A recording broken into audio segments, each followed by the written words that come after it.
কি মনে হচ্ছে এই নির্বাচন? দেখুন, আমি চাইব সারাদিন শান্তিপূর্ণ নির্বাচন হোক। মানুষ তার মতামতের জায়গা স্বাধীনভাবে দিক। মানুষ যাকে চাইবে, সংখ্যাগরিষ্ঠ মানুষ যাকে চাইবে সে পার্লামেন্টে যাবে, কিন্তু ভোট নিয়ে হানাহানি হবে না আশা করব। নির্বাচন কমিশন সেটা ইনশিওর করবে প্রতিটা মানুষ যাতে সুষ্ঠুভাবে ভোট দিতে পারে।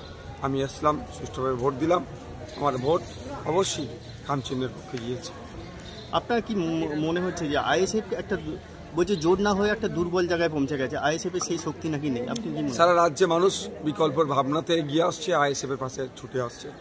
যেখানেই যাচ্ছি আমরা সেখানকার মানুষ স্বতঃস্ফূর্তভাবে আইএসএফের ছায়াতলে আসছে। আইএসএফ তার লক্ষ্য উদ্দেশ্য নিয়ে সঠিকভাবে এগিয়ে যাচ্ছে। হ্যাঁ, যাওয়ার পথে যদি কেউ আইএসএফের সাথে হাত মিলাতে চায়, বিজেপি তৃণমূলকে পরাস্ত করার জন্য তাদের সাথে হাত মিলাতে প্রস্তুত আছি, কিন্তু আত্মসম্মান বিকিয়ে দিয়ে নয়, আত্মসম্মান বজায় রেখে যে কোনো জোটে আমরা যেতে রাজি আছি বিজেপি তৃণমূলকে হারাতে। বর্তমানে এই রাজ্যের আপনার ইলেকশন চলছে, এখানে কেউ হাত বাড়ায়নি, আমরা একা আর মতো আমরা লড়াই করে যাচ্ছি বিজেপি তৃণমূলকে কোণঠাসা করার জন্য। কর্মী সমাজের কি বার্তা দেবেন? দেখুন, নতুন করে বার্তা দেওয়ার নয়, বার্তা দেওয়াই আছে যে বুথে দাঁড়িয়ে গণতন্ত্রকে রক্ষার লড়াইটা লড়ে যেতে হবে।